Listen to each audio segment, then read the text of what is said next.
Derek wiped the grease from his hands for what felt like the 100th time that day, but his eyes kept drifting back to the glowing message on his battered terminal screen. He'd read it 3 times now, and each time it made less sense. The contract itself was straightforward enough. Someone needed a damaged spacecraft restored, and they weren't asking questions about how it got done. That part was normal. Derek's shop had built its reputation on taking jobs that didn't come with complicated paperwork.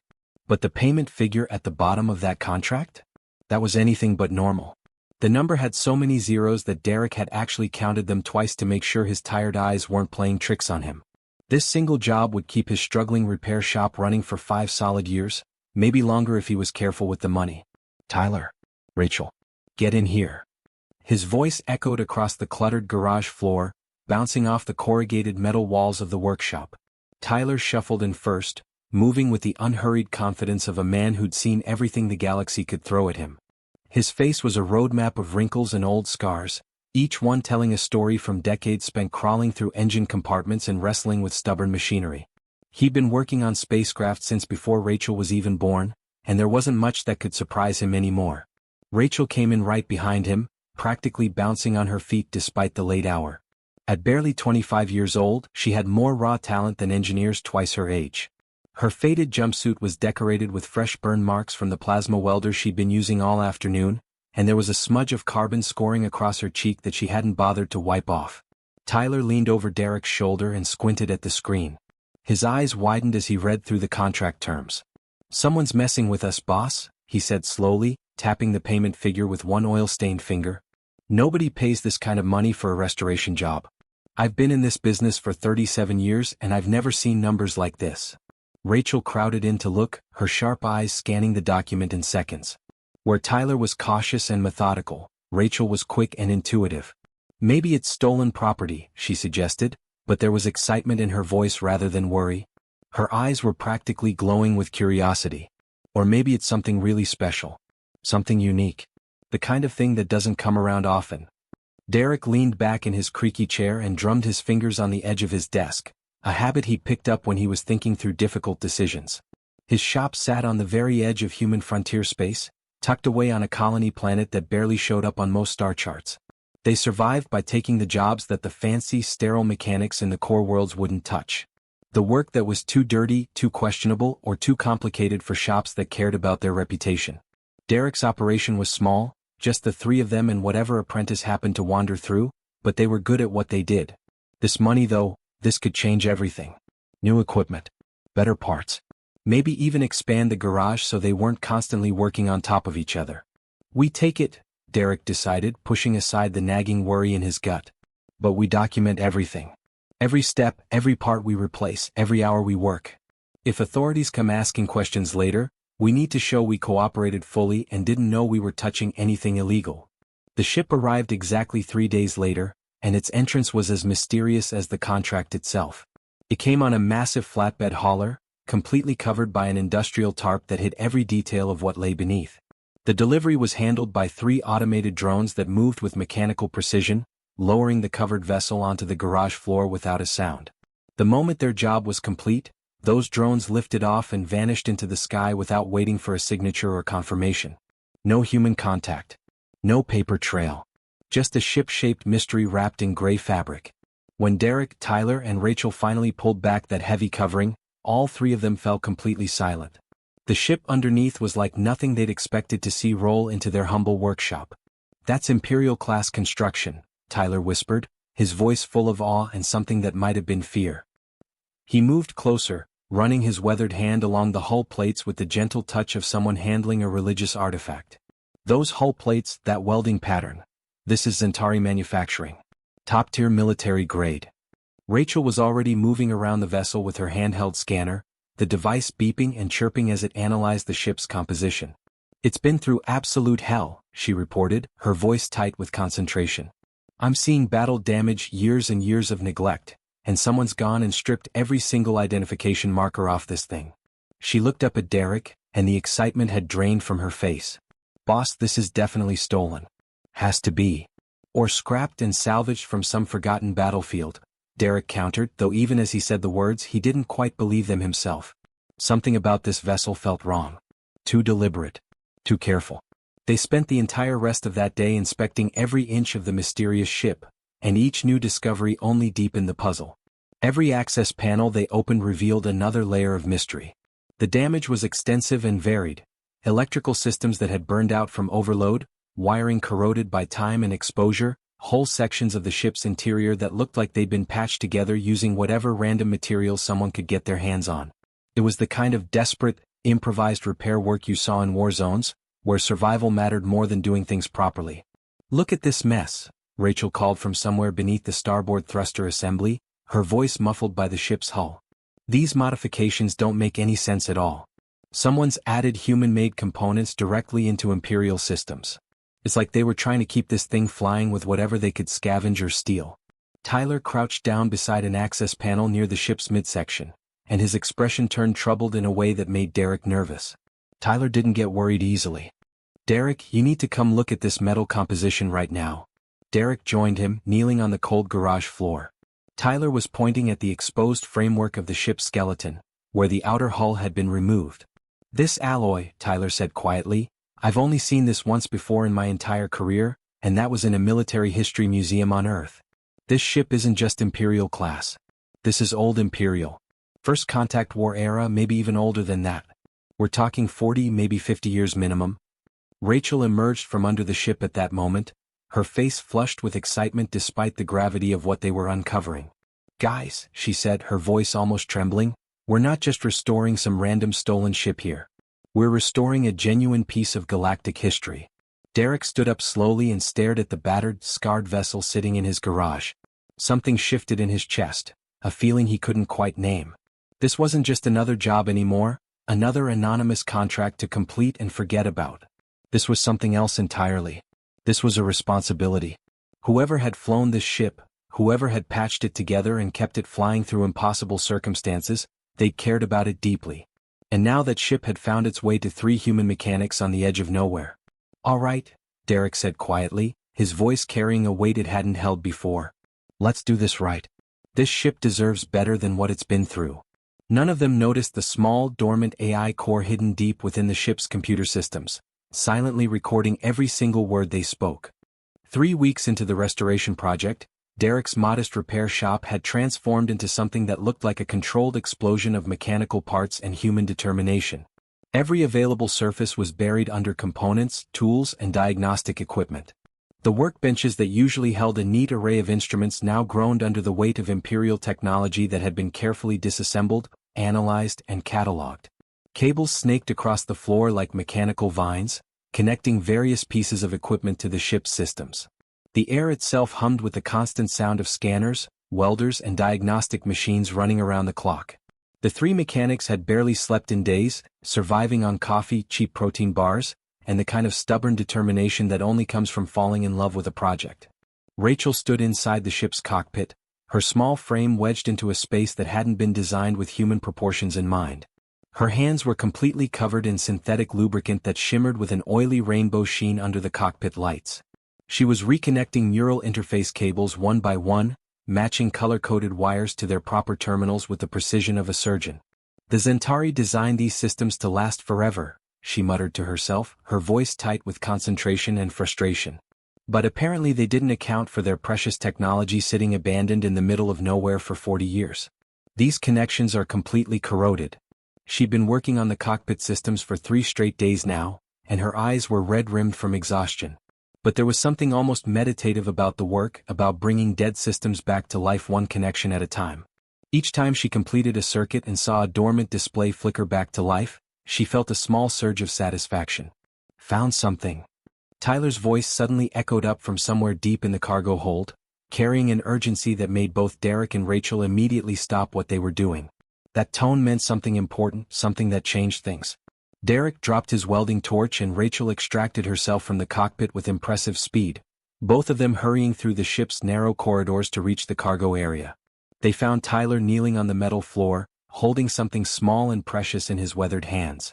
It was a metal box about the size of a shoebox, its surface covered in intricate engravings that seemed to tell some kind of story.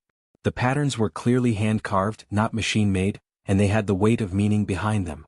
Tyler opened the box with careful reverence, and all 3 mechanics crowded around to see what lay inside. There were personal items carefully preserved, several photographs sealed in protective plastic, a flight manual so worn that the cover was barely holding together, and a medallion on a thick chain. The medallion bore symbols that none of the humans could read, but the craftsmanship was extraordinary. This wasn't mass-produced military equipment. This was personal. This was loved. This wasn't just some cargo vessel, Derek said slowly, his voice dropping to almost a whisper. The realization was settling over him like a heavy blanket. Someone actually lived on this ship. Someone who cared enough to keep these things close. Someone important. Rachel reached into the box with gentle hands and picked up one of the photographs, holding it up to catch the light. The image showed a young Zentari warrior, his scales bright and unmarked by age or battle, standing with unmistakable pride beside the very same ship that currently sat in their garage. But in the photograph the vessel was completely different. It gleamed with fresh paint, bore elaborate markings along its hull that spoke of honor and achievement, and looked every bit the proud warship it had been designed to be. The contrast between that image and the battered, scarred hull outside was almost heartbreaking. "We need to be more careful with this," Rachel said quietly, and the playful excitement that usually colored her voice was completely gone. She carefully placed the photograph back in its protective sleeve. This ship meant something to someone. This was their home, their life. "We're not just fixing damaged machinery here." Over the following days, the three mechanics worked with a renewed sense of purpose that went far beyond the impressive payment waiting for them. The work took on an almost sacred quality, as if they were restoring a monument rather than repairing a vehicle. They handled each component with additional care, documented everything twice, and found themselves talking to the ship like it could hear them. Tyler made a fascinating discovery while working on the power distribution systems. Several of the original Imperial power couplings had failed completely, corroded beyond any hope of repair. But when he replaced them with human-made alternatives, components that were technically inferior and came from a completely different design philosophy, something unexpected happened. The human parts actually distributed energy more efficiently than the Imperial originals ever had. The power flow was smoother, the waste heat was reduced, and the whole system ran quieter. Tyler spent an entire afternoon double-checking his readings because he couldn't quite believe what he was seeing. Rachel tackled the navigation computer, which had been completely fried by some kind of power surge decades ago. Rather than trying to source an exact Imperial replacement, which would have been impossible anyway, she built a hybrid system from scratch. She took the massive processing power of Zentari computing cores and married them to human interface design, creating something that neither species would have built alone. The result was a navigation system that was actually more intuitive and faster than what had come before. Derek claimed the hull itself as his personal responsibility, and he approached the work with the patience of a craftsman restoring a priceless painting.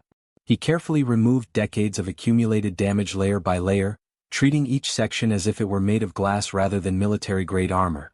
As he worked, something extraordinary began to reveal itself. The welding patterns on the hull told a complete story if you knew how to read them. Derek could see exactly where battle damage had been repaired in the field, probably during combat or immediately after. He could identify sections where modifications had been made under desperate circumstances, using whatever materials were available. Most touching of all, he could see the places where someone had fought with everything they had to keep this ship alive against impossible odds. Every weld mark, every patch, every improvised repair spoke of determination and love. This ship had been someone's companion through hell itself, and they'd refused to let it die. The Imperial Guard arrived so fast that Derek, Tyler, and Rachel didn't even have time to discuss the possibility of running. One moment they were staring at diagnostic screens showing that mysterious beacon transmission, and the next moment their entire shop was surrounded by 50 soldiers in full ceremonial armor. The armor gleamed under the afternoon sun, all polished metal and ancient symbols of power. Each soldier carried weapons that hummed with barely contained energy, and every single barrel was trained on a different exit from the garage.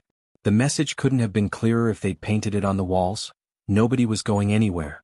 Derek felt his heart hammering in his chest as he positioned himself beside the ship, making sure his hands were visible and away from his body. Tyler stood to his left, his weathered face showing the kind of calm that only came from years of experience with tight situations. Rachel was on Derek's right, and despite the fear that must have been coursing through her, she kept her chin up and her expression defiant. They'd done good work on this ship, and whatever happened next, at least they had that. The soldiers parted like a ceremonial curtain, creating a precise pathway through their ranks. A tall Zentari entered the garage with the kind of presence that made the air itself feel heavier. He wore flowing robes that rippled as he moved, deep purple fabric embroidered with silver thread that caught the light with every step. His scales were silver with age, not the bright colors of youth, and each one seemed to carry its own story. But it was his eyes that truly commanded attention. They held the weight of centuries, of decisions made and consequences lived with, of power wielded carefully over a lifetime of service. 2 personal guards flanked him, moving in perfect synchronization, but the old Zentari waved them back with a casual gesture. He wanted to handle this himself. "I am Chancellor Vex Thor," he announced, and his voice carried a natural authority that made Derek's spine straighten instinctively despite every rebellious bone in his body wanting to resist. This wasn't someone you slouched in front of. This was someone who'd probably decided the fate of entire planets before breakfast. "And you 3 have committed a serious crime." The words hung in the air like a death sentence. Rachel opened her mouth immediately, her natural instinct to defend and explain taking over. "We didn't know," she started, but the Chancellor raised one scaled hand and she fell silent mid-sentence. "You accepted an anonymous contract to restore stolen Imperial property," the Chancellor continued, his voice carrying across the garage. He began walking slowly toward the ship, and Derek noticed something extraordinary happening. The old Zentari's expression was changing. The stern mask of authority was cracking, replaced by something else entirely. His eyes widened until Derek could see the multiple lids that protected them. His breathing quickened, becoming almost ragged. His steps faltered slightly as if his legs had momentarily forgotten how to work. "By the ancestors," the Chancellor whispered, and now his voice held no authority at all. It was filled with pure, unfiltered shock. "You actually did it." The Chancellor reached out with a hand that Derek now noticed was trembling, his fingers extending toward the ship's hull like a man reaching for something he believed lost forever. When his scaled palm made contact with the metal, Derek saw the old Zentari's eyes close briefly, as if he were feeling something beyond just the physical surface. "When the beacon activated, I thought it was a system malfunction," Chancellor Vex Thor said quietly, his voice thick with emotion. "Some ghost in dead circuits playing tricks on our sensors. This vessel has been lost for over 40 years. Every master craftsman in the Empire examined the recovery possibilities. Every expert we have declared it beyond salvage, beyond hope, beyond saving." He turned to face the 3 humans directly, and there were actual tears forming in his ancient eyes. "Yet here it stands. Not only repaired but improved." The Chancellor walked around the vessel slowly, his hands trailing across surfaces that Derek had spent days welding and polishing. He stopped at one of Tyler's power coupling replacements, staring at it with an expression that mixed confusion and wonder. "These modifications," he said, his voice gaining strength. "You used human components?" Rachel found her voice again, though it came out smaller than usual. "The original parts were corroded beyond any hope of repair, sir. We had to improvise with what we had available. The human power couplings actually distribute energy more efficiently because they use a different routing philosophy that they work better," the Chancellor finished for her, and there was something like amazement in his tone. "I can see the readings from here. This is impossible. Our master craftsmen have spent lifetimes perfecting these systems." He moved to a section of hull that Derek had personally restored, running his fingers along welding marks with the careful attention of someone who understood the craft. "This welding pattern," he said softly. "This is masterwork. Better than the original construction. Stronger. More elegant." Derek didn't know what to say. He'd expected arrest, interrogation, maybe even imprisonment for working on what they'd all suspected was stolen property. He hadn't expected this strange mixture of accusation and admiration. Rachel stepped forward slightly, her curiosity overwhelming her caution as it always did. "Sir, who owned this ship?" she asked quietly. "We found personal items in the cargo hold. Photographs. A medallion. This wasn't just any vessel, was it?" The Chancellor's expression softened in a way that made him look decades younger. "The Emperor himself," he said simply, and the words hit the 3 mechanics like a physical blow. In his youth, before he took the throne, before the weight of an empire settled on his shoulders, he flew this vessel in the First Contact War. It was his sanctuary, his home, his trusted companion through battles that would have broken lesser beings. He gestured toward the cargo hold where they discovered the metal box. When it was lost during the border conflicts, abandoned in contested space after a battle that nearly killed him, a piece of the Emperor's soul was lost with it. For 40 years he's searched. For 40 years he's mourned. And every expert in the Empire told him to let it go, that it was gone forever. The garage fell completely silent except for the distant hum of equipment and the breathing of 50 soldiers who'd probably never expected their day to involve watching their chancellor cry in a frontier repair shop. "The Emperor has been notified that the beacon activated," Chancellor Vexthor said, pulling himself back together with visible effort. "He is coming here personally to see the ship. You have 48 hours to complete the restoration." His eyes locked onto Derek's with an intensity that made it hard to breathe. "Do not disappoint him." 46 hours later, Derek's hands were shaking from exhaustion as he tightened the very last access panel and finally stepped back from the ship. His fingers had cramped up at least a dozen times during the marathon work session, and he'd lost count of how many times he'd had to stop and flex them just to keep going.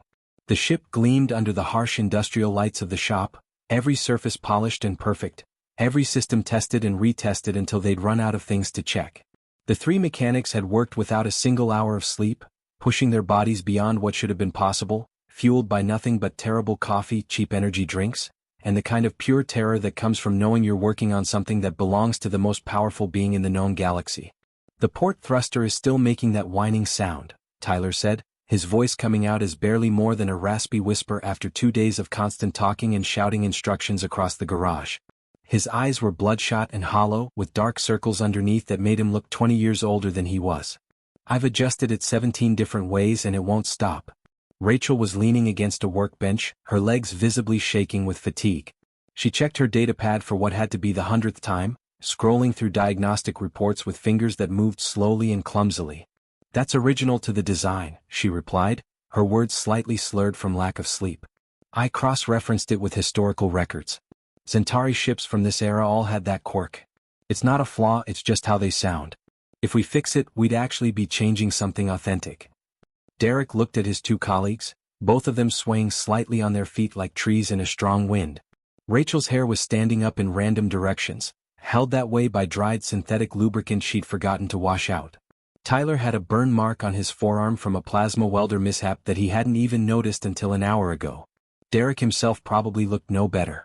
His jumpsuit was stained with every fluid a spacecraft could leak, and he was pretty sure he'd forgotten what day it was.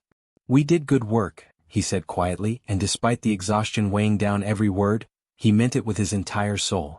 "Whatever happens now, whatever judgment comes through those doors, we did this right. This ship is better than it was when we found it." A sudden commotion outside the garage drew their attention away from their exhausted pride. Through the open bay doors, they could see the Imperial Guard forming two perfect lines with military precision that was almost beautiful to watch. Each soldier moved in exact synchronization with the others, creating a corridor of armored bodies leading directly to the shop entrance. But strangely, nobody was walking through that corridor yet. The soldiers just stood there, perfectly still, waiting for something. Then Derek saw him, and his tired brain struggled to process what his eyes were reporting.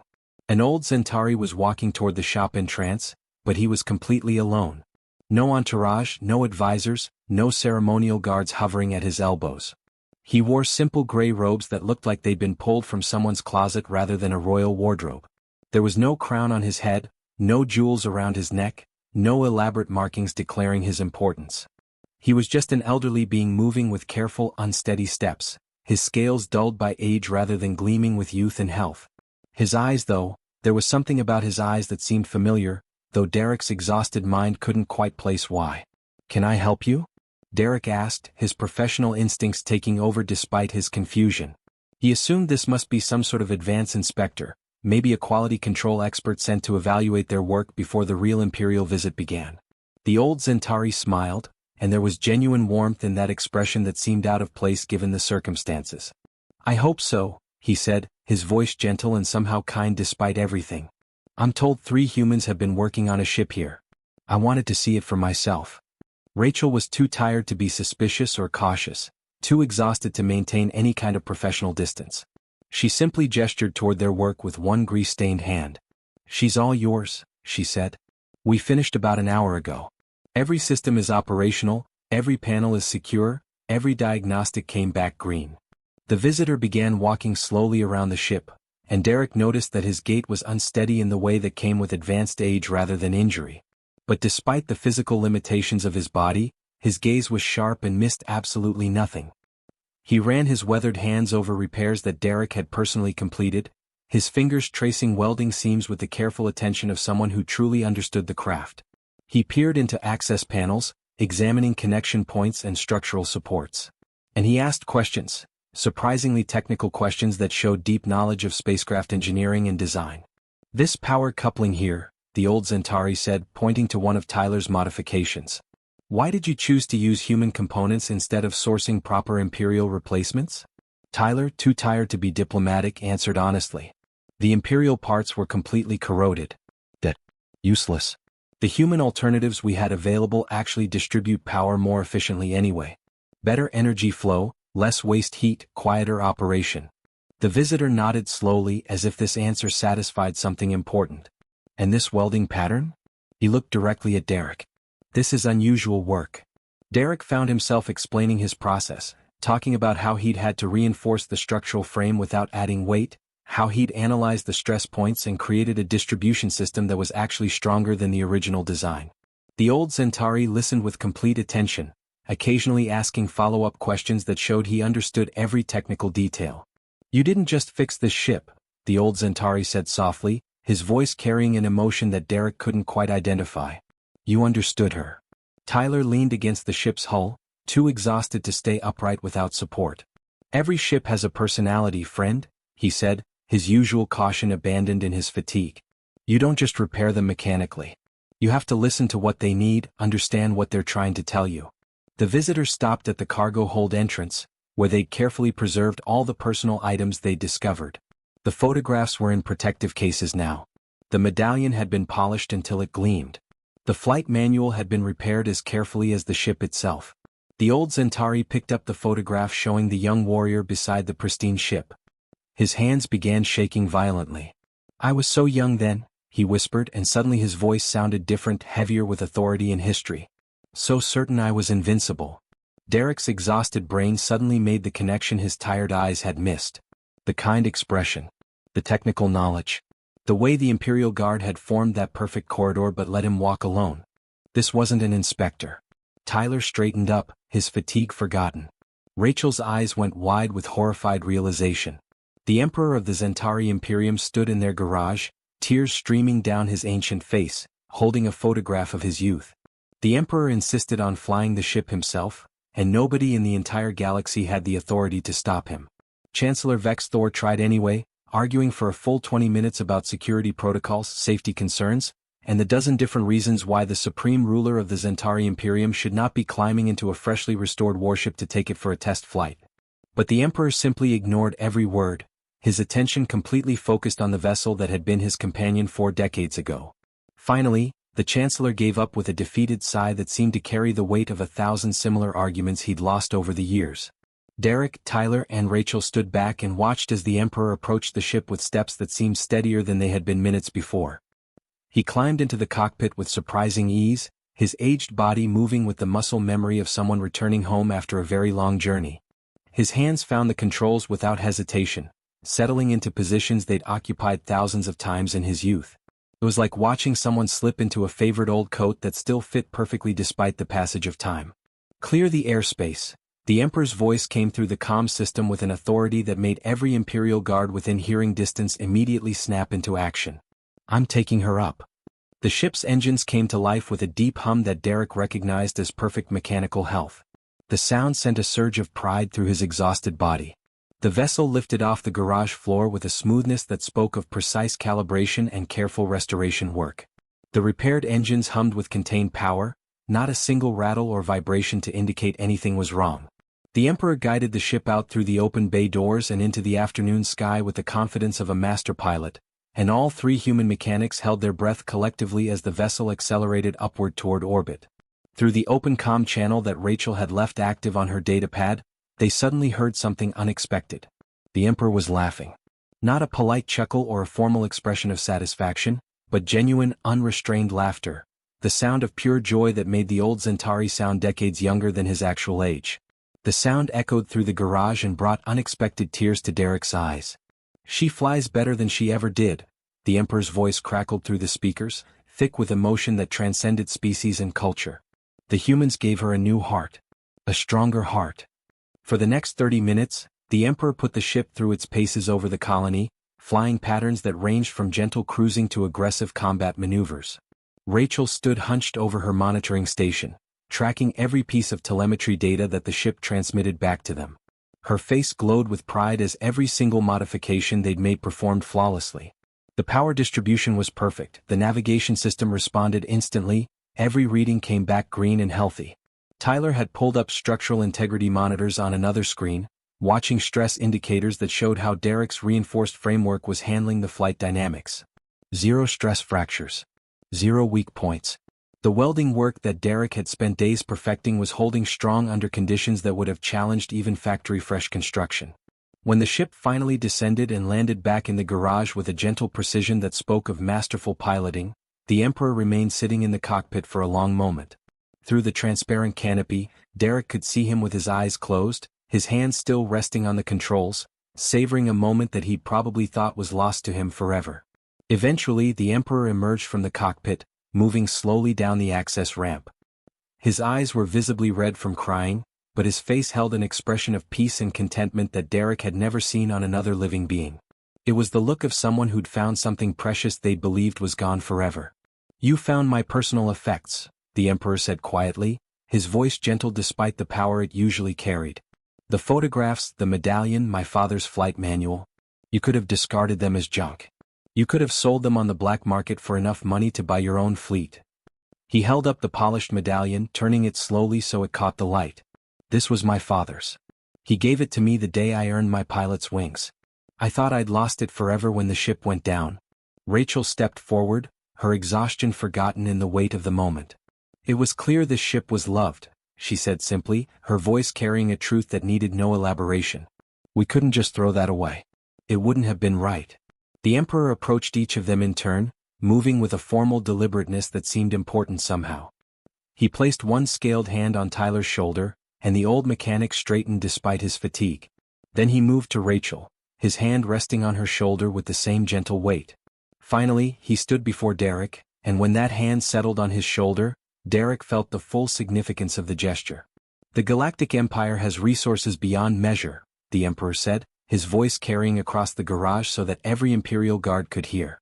"We have technology that most species can only dream about. We have master craftsmen who've spent centuries perfecting their skills."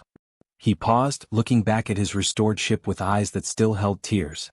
"But somewhere along the way we forgot something that you humans still understand. We forgot that the greatest technology in the universe isn't found in advanced materials or quantum processors.